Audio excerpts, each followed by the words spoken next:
안녕하세요. 저는 30대 후반 주부입니다.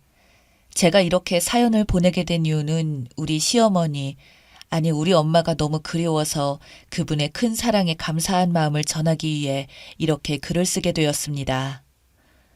저는 고아입니다. 고아라는 말은 말 그대로 부모를 여의거나 부모에게 버림받아 몸붙일 곳이 없는 아이라는 뜻이죠. 그렇습니다. 저는 부모에게 버림받은 아이였어요. 제 머릿속을 떠나지 않던 버려진 아이라는 말은 평소에 지울 수 없는, 아무리 지우려 해도 지워지지 않는 것처럼 저를 따라다녔습니다. 고아원에서 우리는 그렇게 교육을 받았고요. 세상에 자신 말고는 그 누구도 믿어서는 안 되며 모든 것은 오롯이 혼자 지켜내야만 한다고요. 저는 그렇게 이를 악물고 살았습니다. 아니, 살아야 했습니다. 그런 제게 세상은 단 한 번도 따뜻한 적이 없었어요.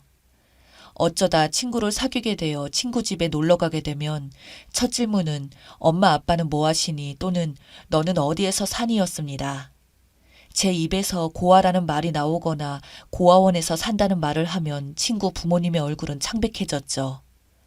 눈치 보는 것이 일상이었던 저는 그들의 표정을 한눈에 읽을 수가 있었습니다. 그리고는 다음 날 제 눈치를 보며 멀리하던 친구들. 이러한 일은 항상 되풀이되었으며 저는 이 모든 것을 받아들이며 철저하게 혼자가 되어갔습니다. 그리고는 세상을 향해 잔뜩 나를 세우며 나를 지키기 위해 감정 따위는 철저히 감추고 살았습니다. 대부분 호의를 가지고 다가오는 그 모든 일을 철저히 차단하며 이 거친 세상에서 살아남기 위해 몸부림을 치며 그렇게 살았습니다. 그런 제게 한 사람이 다가왔어요. 웃음이 무엇인지도 모르던 제게 웃음을 가르쳐준 사람. 세상이 그렇게 차갑지만은 않다는 것을 가르쳐주던 그런 사람이었습니다. 그냥 있는 그대로의 나를 인정해주는 그런 사람이었습니다. 나 고아예요. 라고 힘겹게 꺼낸 나의 말에 그래서요? 그게 왜요? 라고 의아한 표정을 지어 오히려 나를 놀라게 하던 그런 사람이었습니다. 평생을 고아라는 족쇄에 갇혀 스스로를 가둬버렸던 나를 처음으로 밖으로 꺼내준 사람이었습니다. 당신 이름은 고아가 아니라 이지선이에요. 라고 단호하게 말하던 사람. 네, 그렇습니다. 그 사람이 지금의 제 남편입니다. 무엇 하나 부족할 것이 없던 사람이었어요. 이런 사람이 왜 나를 좋아할까? 이러다가 또 버려지는 것은 아닐까? 내가 이렇게 행복해도 되는 것일까? 그를 만나고 잠 못 이루며 수없이 생각했었지만 그는 참 배려심이 많은 사람이었습니다. 그는 이런 나를 기다리고 또 기다려 주었습니다. 그런 그가 결혼을 하자며 그의 부모님을 만나자고 했을 때 고아인 나를 받아줄 부모님은 없어요. 당신같이 좋은 사람에게 나 같은 사람은 어울리지 않아요. 당신과 당신 부모님께 상처를 주고 싶지 않아요. 라며 거절했던 내게 그는 우리 부모님을 무시하는 것이냐며 처음으로 크게 화를 내며 평생을 그렇게 도망만 다닐 것이냐, 당신이 우리 부모님을 만나 뵙고도 그런 말을 한다면 당신 말에 따르겠다며 저를 설득했습니다. 그리고 그의 부모님을 처음 뵀던 날 그가 그런 따뜻한 사람이 될 수밖에 없었던 이유를 알게 되었어요. 그 누구도 따라갈 수 없는 엄청난 우아함이 가득했던 그의 부모님은 그저 따뜻한 웃음으로 저를 맞이해 주셨습니다. 엄마, 지선 씨는 부모님이 안 계세요. 라며 아무렇지도 않게 말하는 그와 그렇구나. 라고 아무렇지도 않게 받아들이던 그의 부모님은 제가 고아라는 것을 듣긴 들으신 건지 아니면 잘못 들었나 싶을 정도로 별 관심이 없어 보였습니다. 그런 그의 부모님이 잘못 들었나 싶어서 제가 다시 말을 꺼냈습니다. 사실은 제가 고아입니다. 어릴 때부터 쭉 고아원에서 자랐습니다. 라고 다시 말을 꺼냈지만 그의 부모님은 그랬군요. 라며 다시 아무렇지도 않게 말을 합니다. 그리고는 그의 어머니가 말을 합니다. 눈빛이 참 맑아요. 그래서 우리 아들이 그렇게 좋아하나 보네요. 라며 활짝 웃습니다.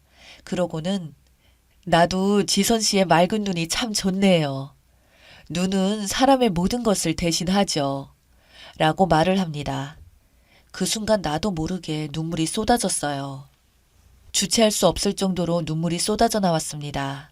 그리고 울고 싶을 때는 그냥 울어도 돼요.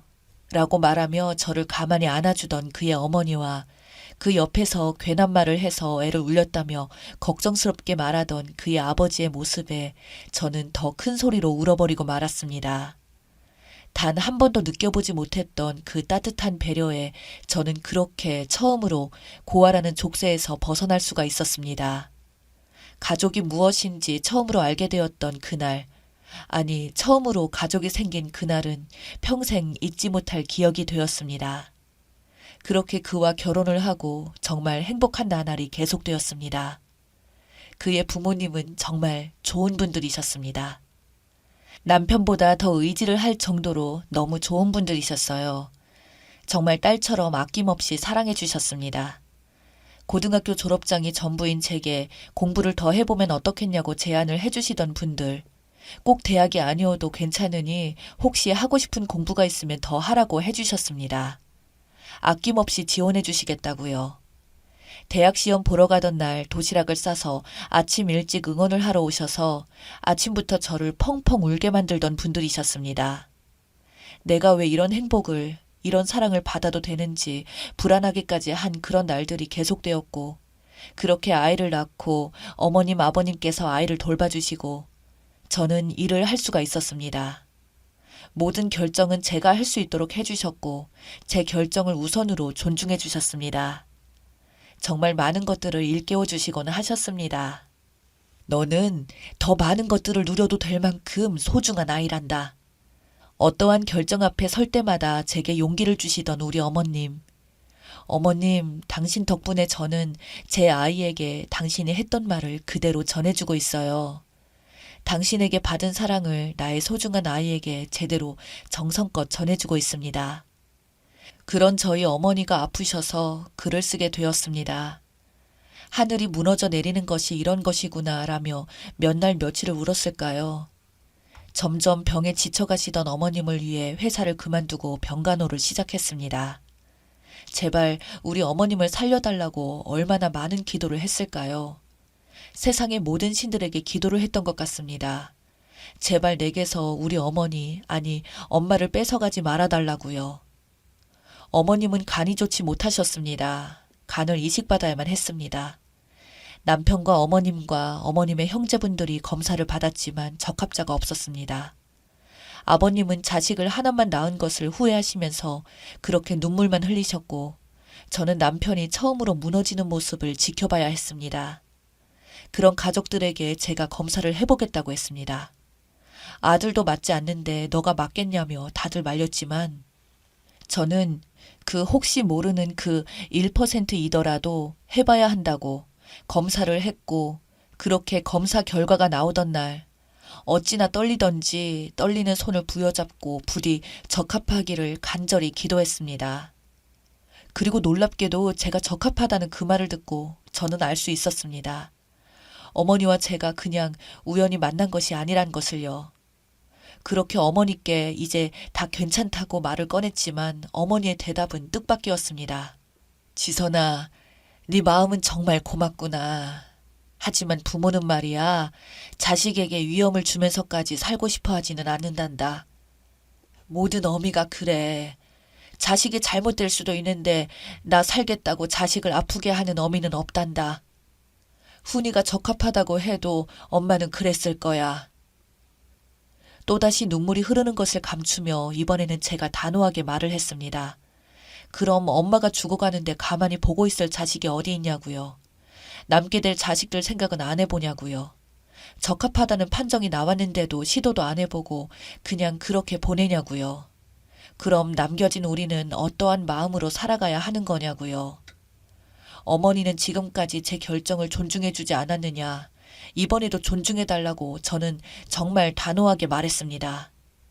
그러자 어머니는 앞으로 아이를 다시 못 가질 수도 있고 약을 평생 먹어야 할 수도 있는 일이라고 의사에게 들었다며 옆에서 그걸 어떻게 지켜보냐며 눈물을 흘리셨어요.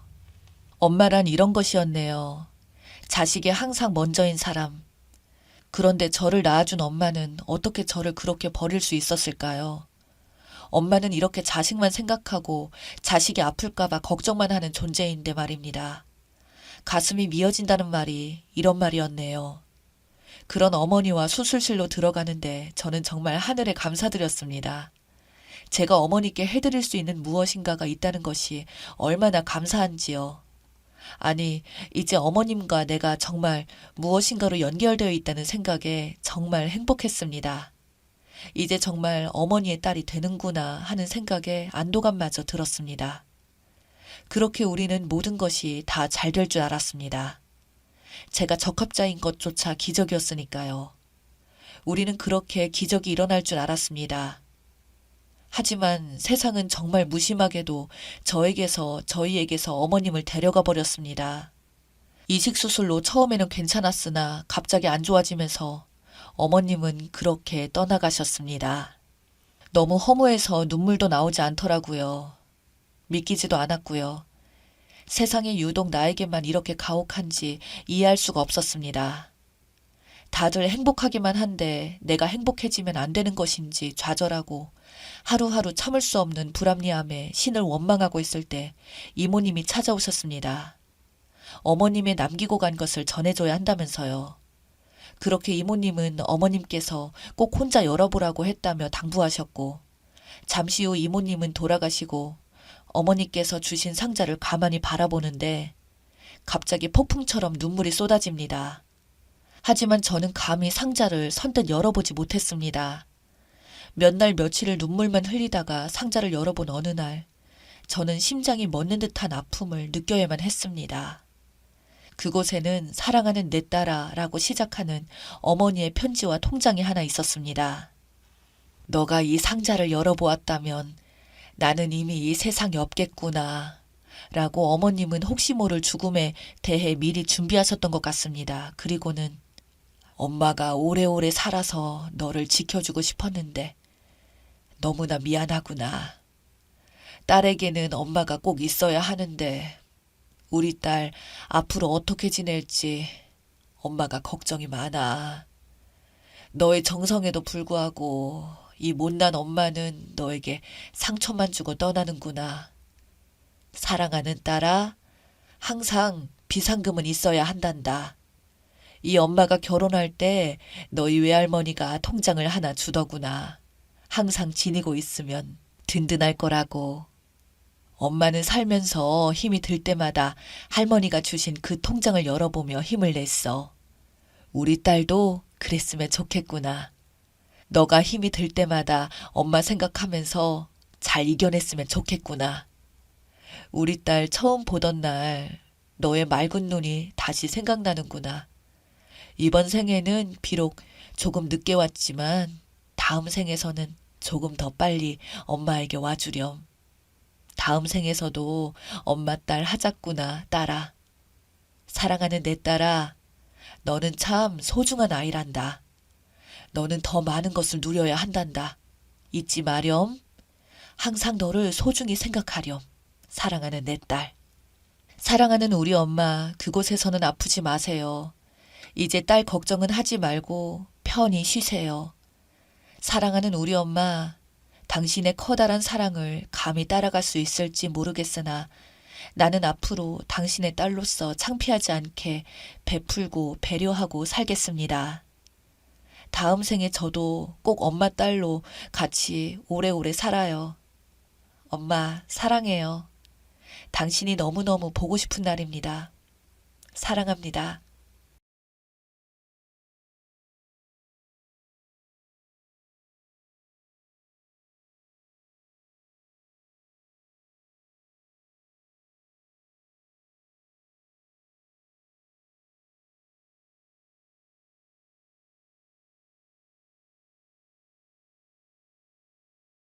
안녕하세요. 저는 32살의 여자입니다. 얼마 전 파혼을 했고요. 파혼을 제가 한 게 아니라 파혼을 당했어요. 그래서 파혼에 대해 아주 부정적인 사람입니다. 이혼보다는 파혼이 낫다고 하는데 될 수 있으면 파혼 자체를 안 하는 게 더 좋은 게 아닌가요? 그렇게 파혼 낙인 찍혀서 남겨진 사람이라 정말 짜증납니다. 저랑 예비 신랑이 연애 기간이 짧았던 것도 아니에요. 무려 2년을 사귀었죠. 사귈 때는 사실 별로 특이한 문제도 갈등도 없었어요. 부모님들도 그렇고요. 부모님들끼리 서로 친하신 상황이어서 자연스럽게 저희도 알게 되었고요. 그렇게 몇 번 더 만나면서 가까워졌어요. 저는 인터넷 쇼핑 쪽에서 일하고 있고 예비 신랑은 유통 쪽에서 일하고 있어서 서로 어느 정도 이야기가 통하고 대화도 술술 잘 통했습니다. 예비 신랑 나이는 36살이라 집에서 결혼을 계속 재촉하는 눈치였고 저도 32살이라 그런지 연애 잘하고 있냐면서 계속 물어보기도 하셨고요. 근데 예비 신랑은 결혼 이야기를 꺼내지 않더라고요. 아예 생각이 없나 싶어 물어봤는데 자기가 승진을 앞두고 있어서 승진하고 결혼하려고 했다더군요. 아예 생각이 없나 싶어 물어봤는데 자기가 승진을 앞두고 있어서 승진하고 결혼하려고 했다더군요. 근데 제 생각에는 예비 신랑이 승진을 하나 안 하나 지금 하나 나중에 결혼하는 건 똑같으니 기다릴 것도 없이 빨리 결혼해도 된다고 이야기했습니다. 글로 옮기려니 저희 상황이 좀 삭막해 보이기는 한데 저희 둘은 아끼고 사랑하면서 다른 연인들처럼 뜨겁고 달콤하고 후끈하고 그런 느낌도 다 있었습니다. 게다가 2년을 만났으면 어느 정도 서로 확인할 건 다 한 거잖아요. 간을 봐도 2년이면 레시피까지 다 파악될 정도인데 더 미룰 필요가 없다고 생각했죠. 예비 신랑은 한참을 망설이다가 결혼하자고 하더니 그때부터 양가 부모님도 뵙고 결혼 준비도 본격적으로 시작했어요. 그때까지도 아무 문제가 없어 보였네요. 상견례도 잘 마쳤고 예비 시어머님은 제 손을 잡고 고맙다고 한 10번은 들었던 것 같아요. 그래서 저도 기분 좋게 결혼 준비를 하고 있었어요. 제가 한번 당해보고 하는 소리지만 결혼식 준비하기 전에 반드시 통장을 하나 만들어 놓고 하세요. 마치 데이트 통장처럼 만들어서 거기에 써야 합니다. 저는 예비 신랑 말 믿고 결혼식 비용 문제는 알아서 하겠다고 하길래 그냥 다 맡겨놓고 있었거든요. 그러다 보니 나중에 기가 막힌 일을 당하게 되더군요. 결혼식 한 달 전 청첩장 초안을 만들 때였습니다. 그때 유독 예비 신랑이 기운이 없어 보였죠. 저는 내심 결혼 때문에 저러나 싶어 걱정했고요. 여자의 촉이 무서운 게 설마 했는데 다 맞더군요. 그때 처음 파혼 이야기를 꺼냈습니다. 확신이 없다며 아직 결혼에 대해 준비가 되지 않았다더군요. 원래 청첩장을 뽑을 시기에 한번 심각하게 고민을 했다고 해요. 그거 뽑다가도 주변에 싹 뿌려버리면 사실상 결혼한 것처럼 되니까요. 근데 그것도 말이 안 되는 게 청첩장을 뽑아야 주변 사람들이 아는 것도 아니고 저만 해도 이미 회사에서 저 결혼하는 건 모르는 사람이 없는데 어이없었죠. 그 뒤로 결혼을 한 해 만에 어쩌네 징징거리다가 그냥 파혼하기로 했습니다. 예비 시어머님은 끝까지 저에게 시간을 달라고 조금만 기다려보자고 했는데 본인이 하기 싫다는데 어쩌겠어요. 제가 무슨 구걸하는 것도 아니고 저도 알겠다고 그냥 파혼하자고 예비 신랑과 이야기를 끝냈습니다. 근데 파혼이 연인들 이별과는 많이 다른 게 파혼 뒤에도 서로 정리할 문제들이 많이 있었어요. 특히 돈 문제가 많이 복잡했습니다. 그걸 통장 하나에다가 돈을 다 옮겨놓고 거기서 빼다 썼으면 나중에 정산하기 편한데 그렇지 못했거든요. 특히 예식장 문제가 많이 걱정이었습니다. 예식장은 3달 전에 예비 신랑과 돌아보고 결정했고 예식장 위치가 예비 시댁에 가깝게 잡게 돼서 그런지 식장 문제는 예비 신랑과 예비 시댁 쪽에서 챙겼어요. 예식장 위약금이 엄청나기로 유명하잖아요. 그래서 파혼 결정을 하고 나니 식장 위약금이 생각났고 생각해보니 본인이 다 부담하겠다고 하더라고요. 자기가 파혼하자고 했으니 위약금 전액을 다 부담하겠다고 저더러 신경 쓰지 말라고 하더라고요.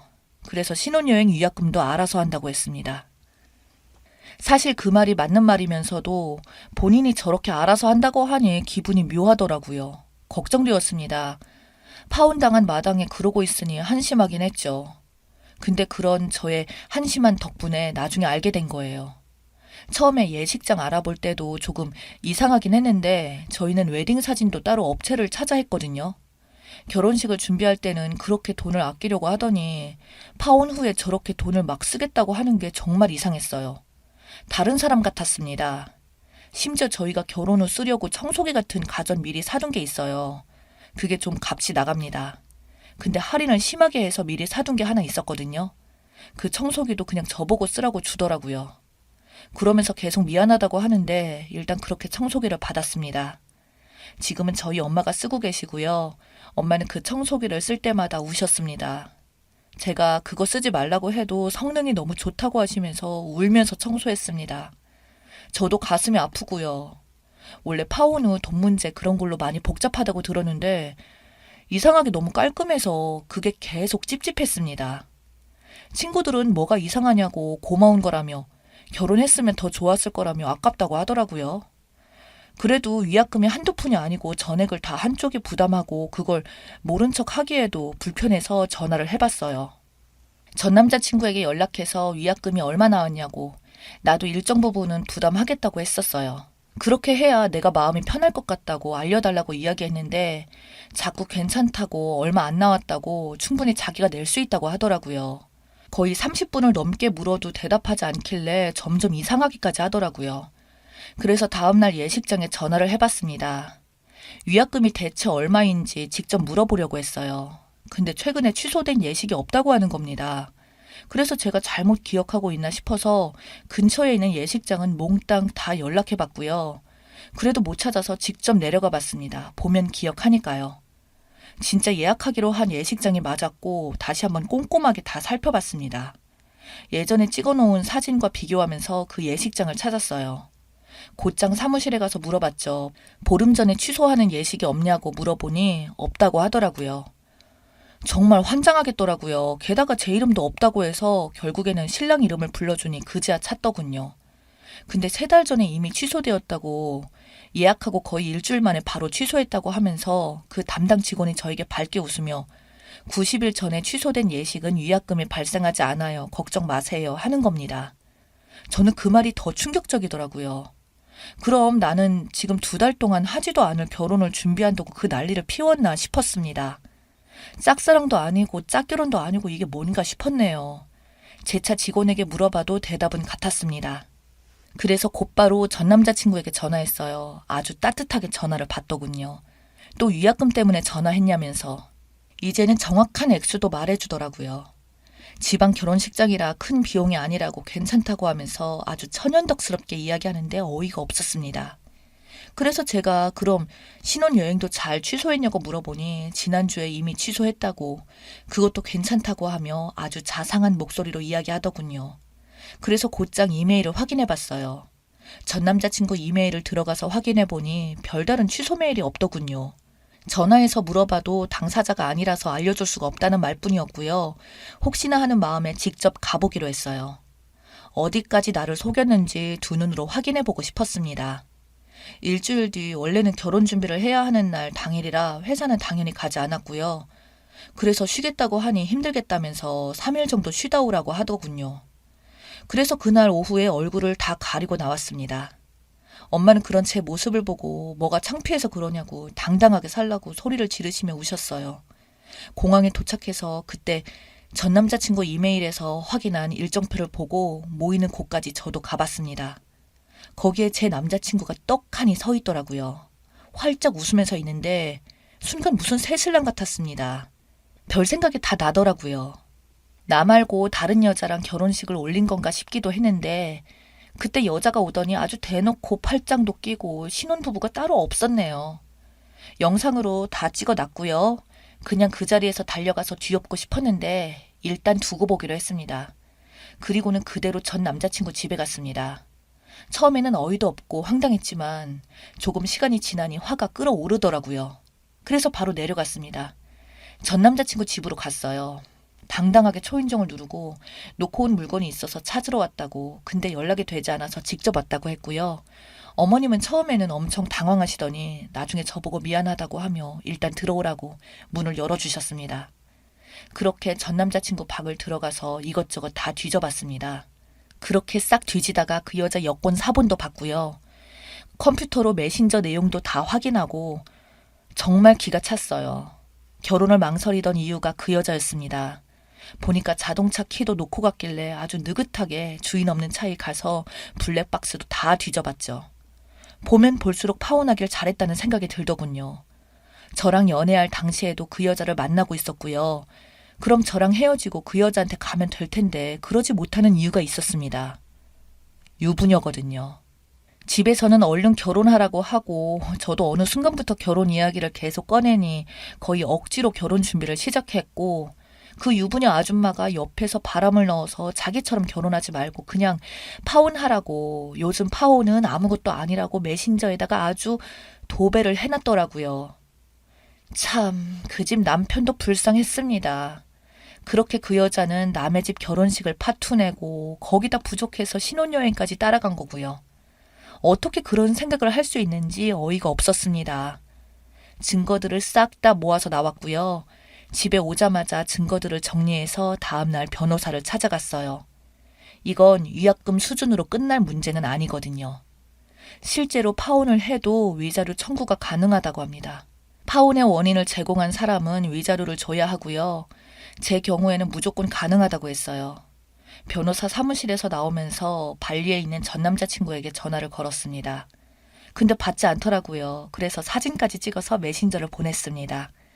그 여자의 이름으로 위자료 청구 소장을 만들었거든요. 그거 찍어서 보내줬죠. 정확히 30초 만에 바로 전화가 오더군요. 저보고 무슨 사진이냐고 해서 일단 발리에 간 김에 아무것도 생각하지 말고 즐기다 오라고. 대신 귀국하면 지옥이 기다리고 있을 거라고 해뒀습니다. 그리고 그냥 끊어버렸어요. 그 여자 집으로도 소장을 만들어서 보내줬습니다. 전 남자친구 집으로도 보내줬고요. 전 남친 어머님은 이게 무슨 일이냐고 물어보셔서 다 이야기해드렸어요. 어머님만 한참을 듣기만 하시다가 저에게 그 여자는 어디 사냐고, 이름이 뭐냐고 물어보시더라고요. 그래서 그냥 직접 물어보시라고 했습니다. 예비 신랑이었던 전 남자친구뿐만 아니라 그 유부녀에게도 걸었어요. 당연히 안 받았고요. 위약금 아끼려고 했다가 위자료로 더 나가게 생겼더라고요. 그 유부녀는 이혼당했습니다. 그걸 알고 같이 살아줄 남자가 어디 있겠나요? 자기 마누라가 신혼여행을 2번이나 다녀왔는데 당연히 열받겠죠. 처음엔 저에게 와서 단순히 여행만 함께 간 거라고, 자기가 원래 발리를 좋아한다고 가보는 게 소원이라 그런 거라며 울면서 이야기하길래 블랙박스에 녹음된 파일도 다 틀어줬습니다. 메신저 내용도 많이 있다고 나중에 당신 남편과 함께 읽어보자고 하니 바로 입 다물더군요. 전 남자친구 어머님이 화가 끝까지 나셔서 그 유부녀를 묵사발로 만들어놨다고 들었어요. 그래서 위자료뿐 아니라 합의금도 함께 물어줘야 한다고 합니다. 그 돈이면 장가를 가도 2번은 더 갔을 거네요. 이젠 파혼을 해줘서 오히려 다행이라고 생각합니다. 엄마도 이젠 더 이상 울지 않고 청소기를 돌리십니다. 당하고 끝날 줄 알았는데 파혼당한 전말을 알게 되어 다행이라고 생각해요. 여러분도 조심하시길 바랍니다. 제 이야기 읽어주셔서 감사합니다.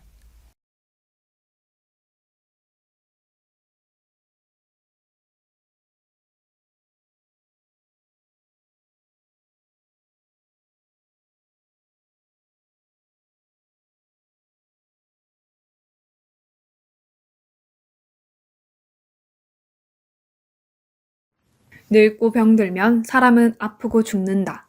하지만 자연의 섭리를 벗어나 자식이 먼저 하늘나라로 떠나면 부모 마음은 어떨까요?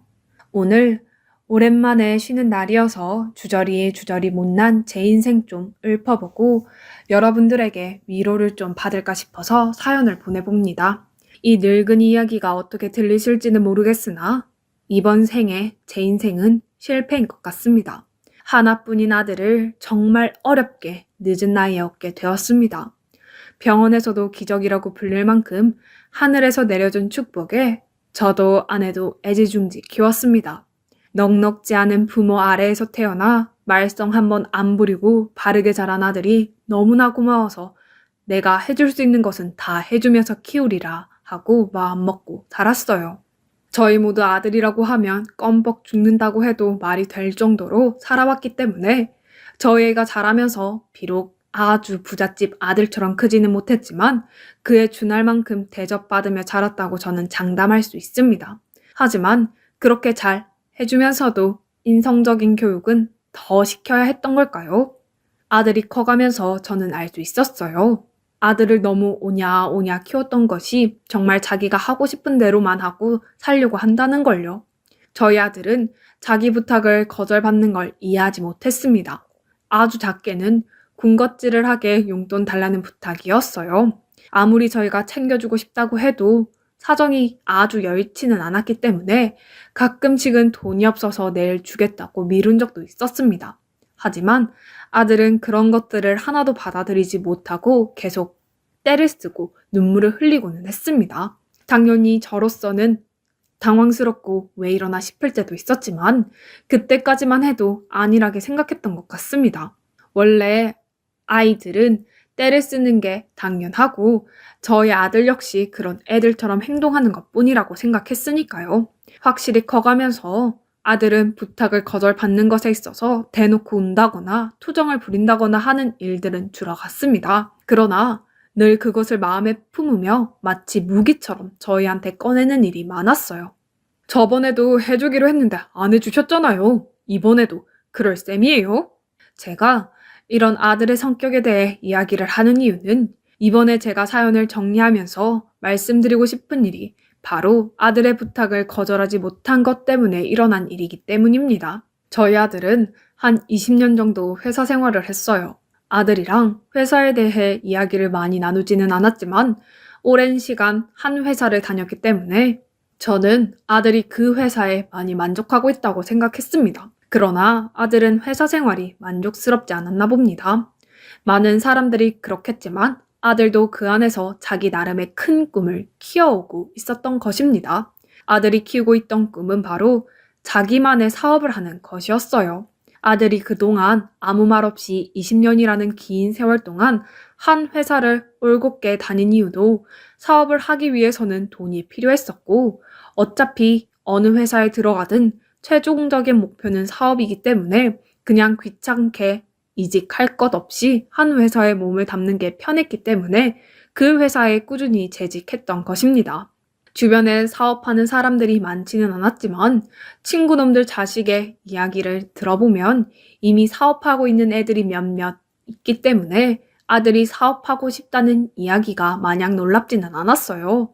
하지만 부모로서 걱정도 되었습니다. 왜냐하면 저희 아들이 사업가 맞는다고는 생각하지 못했으니까요.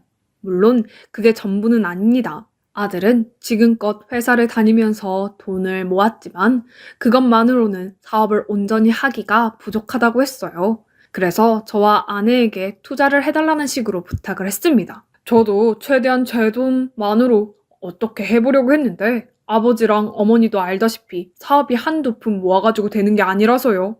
아버지랑 어머니가 저한테 투자를 좀 해주셨으면 좋겠어요. 최대한 많이.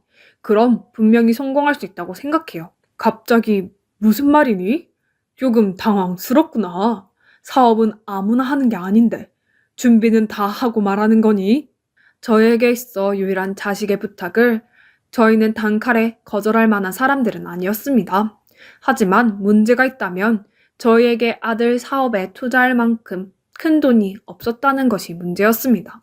아들이 정말 사업을 잘 할 수 있을까에 대한 고민도 당연히 했지만 그것보다는 솔직히 돈이 없다는 게 제일 큰 비중을 차지했어요. 저랑 아내는 둘이서 굉장히 많은 대화를 나누었어요. 당장은 네 부탁에 대답하기가 힘드니 조금만 시간을 다오. 이 사업을 도와주는 것이 맞을지 만약 도와주는 것으로 결정을 한다면 사업에 투자할 자금은 어디서 끌어오는 게 맞을지 아내는 처음부터 아들의 사업을 돕는 게 좋다는 입장이었습니다. 우리가 지금까지 키우느라고 얼마나 많은 고생을 했어요. 그러니 나는 이번에 사업도 도와주는 게 맞다고 생각해요. 그리고 요즘 부모 도움 없이는 성공할 수 없는 시대잖아요. 하지만 저는 반대로 조금 회의적이었습니다. 현실적으로 아들을 도울 수 있는 많은 돈이 없다는 것도 중요하게 생각해야 한다는 입장이었어요. 한 일주일 정도 아내와 이 문제에 대해 많은 얘기를 나누고 각자 고민을 했습니다. 그러나 결론적으로 저희 부부는 아들의 투자 요청을 받아들이기로 했어요. 자식이기는 부모 없다고 제가 돈 걱정이 되기는 했지만 그래도 아들이 하는 부탁을 완벽히 무시하기 힘든 것이었습니다. 그렇게 아들의 사업을 돕기로 의견이 모아진 뒤 저와 아내는 돈을 융통하는 것에 대해 대화를 많이 했어요.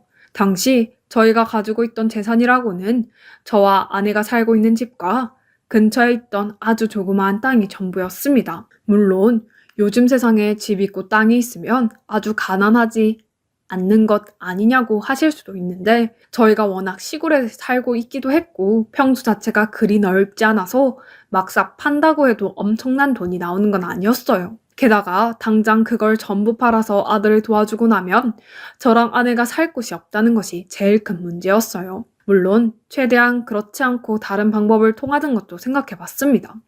그러나 아무리 가진 돈을 모아봐도 큰 돈이 되지 않았고 아들의 사업에 투자할 수 있을 만한 자금을 모으려면 집과 땅을 팔 수밖에 없었어요. 아무리 하나뿐인 아들이라고 해도 단번에 그런 결정을 내리기에는 저희로서는 참 어렵더라고요. 그러나 아무리 다른 방안을 찾아봐도 아들의 사업에 투자할 수 있는 방법은 그것뿐이었습니다. 어차피 도와주기로 한 거 우리 팔자 여보. 우리가 자식 하나 잘 되게 하려고 이렇게 고생한 거잖아. 만약 우리가 못 도와줘서 아들 날개 꺾는 거나 다름없어지면 우리 삶이 뭐가 중요하겠어. 아들이 행복하면 우리도 행복한 거잖아. 결국엔 저희가 가지고 있는 집과 땅을 팔아서 그것을 아들한테 주는 방식으로 사업을 도와주기로 결정했어요. 그리고 그렇게 되고 나니 당장 갈 곳이 없는 관계로 아들 집에서 살기로 했습니다. 저희는 아들에게 이 방법에 대해 이야기를 했고 아들은 좋다고 했습니다. 물론 단순히 아들 집에서 사는 것으로 끝나지 않고 만약 이 투자를 통해 아들이 성공하면 나중에 아들이 저희 부부의 집을 따로 사주는 것이 조건이었어요. 저도 아내도 워낙 아들을 보듬으며 살았고 그동안 살면서 아들이 저에게 못해 주었던 것은 아니었습니다. 그러나 저와 아내 역시 이렇게까지 모든 것을 다 털어서 아들을 도와준 적은 처음이었어요. 그러다 보니 걱정이 좀 되더라고요. 물론 아들이 그럴 놈이라는 것은 아니지만 요즘 세상이 원체 흉하잖아요. 부모 자식 간이라고 해도 무조건 서로 아끼고 효도하고 그런 관계가 아니고 저는 그 부분이 걱정돼서 아내에게 먼저 이야기했어요. 우리가 아들에게 다 쏟아서 투자를 한다고 해도 우리를 보호할 장치는 필요하다고요. 그것을 조건으로 바로 계약서에 사인을 했습니다. 아무리 그래도 그렇지 어떻게 부모와 자식 사이에 계약서를 쓰냐고 하실 수도 있을 거예요. 제 아내도 그랬거든요. 굳이 그렇게 계약서까지 써야 할까? 재훈이가 어련히 알아서 잘 해주겠지. 당신이 너무 예민하게 생각하는 거 아니에요? 아마 아들도 처음 저에게 그런 제의를 들었을 때는 기분이 나빴을 수도 있을 거라고 생각해요. 그러나 저는 아무리 그렇다고 할지라도 저희 부부의 전 재산이 모두 들어가는 만큼 부모 자식 사이라고 해도 작성하는 게 맞다고 생각해요. 저희도 솔직히 아들의 사업이 무조건 성공할 거라는 보장이 없이 투자한 거잖아요. 그럼 현실적으로 사업이 망했을 때도 생각해야 하는 거고 혹시나 사업이 성공한다고 하더라도 아들이 입을 싹 닫고 뒤를 돌았을 때 상황도 생각해야 했기 때문에 아무리 이것저것 따져봐도 계약서가 가장 좋은 방법이었어요. 그런 내용을 열심히 파악한 아내도 제 이야기를 이해해주고 또 다행스럽게도 아들은 이런 저의 염려를 이해했어요. 그래서 별다른 마찰 없이 계약서를 쓸 수 있었습니다. 계약서 내용은 만약 사업에 성공해서 매달 수입이 들어온다면 저와 아내 명의의 집을 따로 얻어주고 그 외에도 매달 용돈 200만 원씩 송금하는 것이 그 내용이었습니다. 그리고 향후 시간이 흘러 저와 아내가 병이 들고 늙으면 어떤 방식을 통해서든 끝까지 책임을 진다는 조건도 넣었어요. 그런데 저희끼리 그런 계약서를 쓸 때 그걸 영 못마땅한 눈으로 보던 사람이 하나 있었습니다. 바로 며느리입니다. 아들이 30살 때 결혼한 며느리는 아들과 동갑이었는데 결혼 전에는 아들과 같은 회사를 다니다가 결혼 후에는 일을 그만두고 집에서 집안일을 했어요. 하나뿐인 아들의 아내인 만큼 최대한 시부모로서 불편하지 않게 해주려고 노력했지만 그래도 시부모란 존재는 어쩔 수 없는지 며느리는 저희랑 이야기하고 만나는 것을 그리 좋아하지 않는 느낌이었습니다. 마음은 충분히 이해했기 때문에 저희도 굳이 며느리랑 만나서 더 친분을 쌓으려고 한다거나 하지는 않았습니다. 며느리도 저희와 아들에게 그렇게 간섭하지 않았고요. 그런데 그런 며느리가 보기에도 계약서까지 쓰는 것은 영 아닌 모양이었는지 나중에 아들에게 살짝 이야기를 했나 보더라고요. 굳이 그렇게 계약서까지 써야 하는 거야? 잘 되면 어련히 어머님이랑 아버님 챙겨 드릴 텐데 가족 사이의 계약서는 너무 딱딱하지 않아? 며느리가 뭘 걱정하는지 이해가 안 되는 건 아니었지만 어찌됐든 저희로서는 마냥 포기할 수 없는 것이었기 때문에 결국 며느리가 마음에 들어 하지 않아도 저희는 저희끼리 효부 계약서를 작성했습니다. 그리고 예정대로 아들네 집에 들어가서 살았어요. 결혼 때문에 떨어져 살던 아들과 함께 사는 건 좋았지만 아무래도 그 이유가 사업 때문이었던 만큼 저와 아내는 아들이 하루빨리 성공해서 따로 나와서 살 수 있기를 바랬어요. 무엇보다도 이 계약서 내용에 있어서 며느리는 거의 일방적으로 저희를 이해해주는 입장이었기 때문에 며느리가 저희를 불편해할 걸 생각해서라도 하루빨리 나와 살고 싶었습니다. 저희 투자까지 받은 아들은 의욕적으로 사업에 뛰어들었습니다. 저랑 아내는 하루 종일 집에 있는데도 아들을 볼 수 있는 시간이 그리 길지 않았어요. 왜냐하면 아들이 거래처를 뚫는다고 아침 일찍 나가서 밤늦게 혹은 아예 밤을 새고 그 근처 모텔 같은 곳에서 쪽잠을 잔 뒤 또 거래처를 찾으러 나가는 상황이 많았거든요. 그 때문에 집안일을 하는 며느리와 지내는 날이 더 많았습니다. 같이 살게 된 게 그리 마땅치 않아 보이기는 했지만 며느리는 저희에게 대놓고 면박을 주거나 하지는 않았어요. 식사도 제때 챙겨줬고 청소도 했습니다.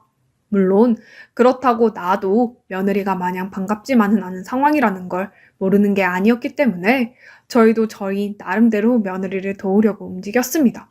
이왕 이렇게 된 거 며느리와도 조금 더 좋은 관계를 유지하면 좋으니까요. 그러나 며느리와 친해지는 게 쉬운 일은 아니었습니다. 아가야, 오늘은 우리랑 같이 나가서 외식이라도 할까? 아니요, 금방 상하는 반찬이 있어서 집에서 먹는 게 나을 것 같아요. 특히 아내는 딸 같은 며느리와 같이 시간을 보내는 것에 대한 낭만이 있어서 저보다 더 며느리에게 열성적이었지만 며느리 반응이 시큰둥하니 조금 슬퍼하더라고요. 저는 그런 아내를 다독였습니다. 분명 이 집에서 살면서 며느리와 친해질 기회가 있을 거라고요.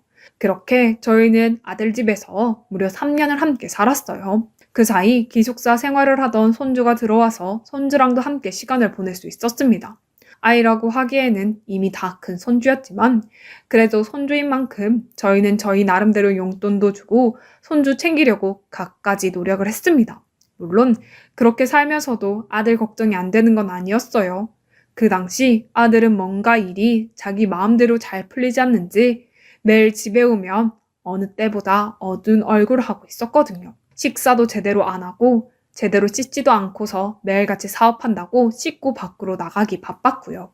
하지만 집안에서 아들의 사업에 대해 이야기를 꺼내는 것은 일종의 불문일이나 다름없었습니다. 안 그래도 사업을 하는 주체는 아들이고 가장 힘든 것도 아들일 텐데 괜히 사업이 어떻게 돼가냐는 등의 질문을 꺼내서 부담을 주고 싶지 않았기 때문이었습니다. 그래서 저희는 아들과 함께 식사할 때면 모두가 일부러 사업과는 전혀 관계없는 얘기를 하면서 최대한 분위기를 밝게 하려고 노력했어요. 아들이 그런 소소한 대화로부터 힘을 얻기를 바라면서요. 그러나 사업을 성공한다는 것이 절대 쉬운 일은 아니잖아요. 저는 사업 같은 것을 해본 적 없이 늘 시골에서 밭만 갈고 살아왔던 사람이었지만 어떤 일을 성공하는 데 있어서 아무리 자기가 할 수 있는 모든 노력을 쏟아부어도 그것이 무조건 성공으로 연결되지 않는다는 것을 잘 알고 있습니다. 사실 농사도 그렇거든요. 농사를 짓는 것 자체가 계절 따라 신경을 많이 쓰면 어느 정도 성공을 한다 치더라도 결국 농산물을 팔고 꾸준히 손님들이 찾는 곳이 되기 위해서는 또 그 많은 노력이 추가적으로 필요합니다. 그리고 거기서 성공한 농사와 실패한 농사가 갈리게 되고요. 아들도 분명 자기가 할 수 있는 노력을 다했을 겁니다. 얼마나 고생했는지는 저와 아내가 직접 봤으니까요. 그러나 아무리 아들이 아등바등 한다고 하더라도 그 사업은 원래부터 실패할 운명이었던지 아들은 결국 자기의 모든 노력을 쏘아부었던 사업을 그만둬야 할 수밖에 없었습니다. 사업이 실패하고 아들은 모든 의욕을 잃은 듯 방 안에만 틀어박혀 있는 날들이 많았어요. 며느리와 손주를 포함해서 온 가족이 그런 아들의 기운을 보돋아 주겠다고 노력을 했지만 아들은 오히려 그런 것에 더 자존심이 상했는지 나중에 가서는 저희랑 대화 한마디 하지 않았습니다. 네가 그렇게 방에 틀어박혀 있으면 어떡하니? 식사라도 해야지. 그래야 정신 차리고 다시 일어날 수 있다. 제발 정신 좀 차리고 밥 좀 먹어라. 아무리 아내가 우는 소리를 하면서 아들을 밖으로 꺼내려 해도 아들은 절대 나오지 않았습니다. 아들이 빤히 그러고 있는 상황에서 남은 가족들이라고 기분 좋게 지낼 수 있을 리가 없었어요. 게다가 아들은 사업 실패의 고통을 이기지 못하고 결국 얼마 안 가서 홀로 방에서 끊었습니다. 아들이 방으로 나오지 않는 것을 참지 못한 채 망치로 문고리를 끊어서 방에 들어가게 되어 알게 되었어요. 하나뿐인 아들을 잃은 슬픔은 그 어떤 것으로도 치유가 될 수 없었어요. 아들이 힘들어하는 것은 모두 알고 있었지만 그렇다고 해서 설마 스스로 세상을 떠날 정도로 마음의 병이 크다고는 상상하지 못했어요. 그리고 완벽히 회생이 불가능하다고 판단했을 때 떠날 예정이었던 것입니다. 이 사실을 미리 예방할 수 없었던 것에 힘들었습니다. 조금 더 적극적으로 아들을 걱정하고 그냥 문 몇 번 두드리고 마는 것이 아니라 아들이 나올 때까지 문고리를 열려고 하고 소리를 지르고 했다면 아들이 살 수 있었을까? 자꾸 그런 생각들이 들더라고요. 특히나 아내는 늦은 나이에 어렵게 자기가 배 아파서 낳은 아들인 만큼 그 충격이 더했던 것 같습니다. 아들이 죽고 장례식을 치르고 나서 아내 역시 시름시름 앓기 시작했어요. 밥 한 술 제대로 뜨지 못하고 어쩌지 먹어도 얼마 안 가서 토하고 병원에 가서 약을 지어 먹어도 낫지 않았습니다. 아들을 잃은 마음의 병이었던 것입니다. 저는 아들을 잃은 지 얼마 되지 않아서 그 슬픔을 추스리기도 전에 아내를 보살펴야 했어요. 그러던 와중에 청천벽력 같은 이야기를 며느리에게서 들었습니다. 이제 재현 씨도 이 집에 없는데 어머님이랑 아버님도 이만 나가주세요. 저는 당연히 말도 안 된다고 주장했습니다. 아들 녀석 살아있을 때 사업하려고 모든 재산을 다 털어준 상황이라 갈 곳도 없는데 이 집에서 나가면 저희는 어디에서 먹고 자나요? 게다가 무엇보다도 저에게는 아들이 살아있을 때 쓴 효부 계약서가 있습니다. 그 계약서에 따르면 저희가 병들고 늙어도 아들이 모든 책임을 져야 한다는 내용이었어요. 그러나 며느리는 계약서를 보여줘도 눈 하나 깜짝하지 않았어요. 오히려 이렇게 이야기하더라고요. 자기랑 계약한 게 아닌데 그게 무슨 소용이냐고요. 저는 애초에 재현 씨가 어머님이랑 아버님이랑 그런 계약서를 쓴다는 것 자체를 인정하지 못했는데 그래도 재현 씨와의 계약이니까 아무 말 안 했던 거예요. 그런데 지금 재현 씨 같고 그 계약을 제가 이행할 필요도 없죠. 며느리는 막무가내였습니다. 그럼 집을 구할 때까지 몇 달만 더 있게 해달라는 제 부탁에도 며느리는 자기는 참을 만큼 참았고 애초에 시부모님이랑 살기 싫었는데 이때까지 버텨온 것도 용하다며 당장 나가라고 저와 아내의 짐을 마음대로 싸서는 거실로 내던졌어요. 저는 어떻게든 며느리를 설득하려 했지만 며느리는 이미 마음을 완벽히 정한 터라 뒤도 돌아보지 않았어요. 결국 빌고비라서 아내가 몸이 조금이라도 나아지는 며칠만 더 있겠다는 허락을 받고 저는 그 사이 어떻게든 저희 둘이 살 수 있는 집을 알아봤습니다. 물론 단기간에 집을 보기가 쉽지 않았기에 아무런 소득이 없이 최종적으로 며느리 집에서 쫓겨나왔어요. 제가 선택할 수 있는 것은 몇 개 없었어요. 몸이 안 좋은 아내를 데리고 둘이서 함께 할 수 있는 것이 없었어요. 그래서 저는 제가 일해서 돈 벌 생각을 하고 아내를 요양원에 보내야겠다는 생각을 하게 됩니다. 요양원 비용도 만만치 않았기 때문에 저는 아내를 요양원에 맡긴 뒤 바로 일자리를 구해야 했습니다. 물론 제가 나이가 있는지라 어지간한 일자리를 얻는 것이 쉽지 않았기 때문에 저는 고민을 하다가 예전 집 근처에 살고 있는 조카한테 전화를 걸었어요. 조카는 오랜 시간 돼지 농장을 해왔는데 아무래도 오래도록 밭일을 해온 저로서는 서울에서 일자리를 찾는 것보다는 시골에서 할 일을 찾는 것이 나을 것 같았기 때문입니다. 정말 다행스럽게도 저는 조카 덕분에 돼지 농장에서 일할 수 있었습니다. 돼지 농장은 밭일과는 많이 달랐지만 그래도 주변에서 물어봤던 일이라 그런지 적응하기가 어렵지는 않았어요. 그러나 그렇게 일을 하면서도 한편으로는 자괴감이 너무 들더군요. 일이 힘들고 고돼서 그런 게 아닙니다. 그냥 이렇게 집도 절도 없이 조카한테나 의지하게 된 제 신세가 너무 처량했기 때문입니다. 하나뿐인 아들이 잘 되기를 바랬을 뿐인데 대체 왜 이렇게 살게 된 건지. 물론 그런 자괴감에 빠져 있을 시간도 없었어요. 아내가 입원해 있는 요양원비를 내려면 정말 뼈 빠지게 일해도 모자랐으니까요. 며느리의 집에서 그렇게 나오고서 며느리와는 단 한 번도 연락을 해본 적이 없었습니다. 하지만 어떻게 알았는지 손주 녀석이 저희한테 아주 가끔씩 연락을 했어요. 저는 며느리와 연이 끊기면서 손주와도 당연히 연락이 끊길 줄 알았는데 저희를 먼저 찾아서 연락을 주었다는 것이 너무 고마웠어요. 아무래도 아주 살가운 할아버지와 손주 관계는 아니었기 때문에 자주 연락을 하지는 않았지만 그래도 1년에 한 번씩 안부를 주고 받았어요. 그런데 며느리 집에 나오고서 3년 정도 지났을 때 저는 손주의 안부 전화에 생각지도 못한 이야기를 듣게 되었습니다. 바로 며느리가 갑작스러운 암으로 세상을 떠났다는 이야기였어요.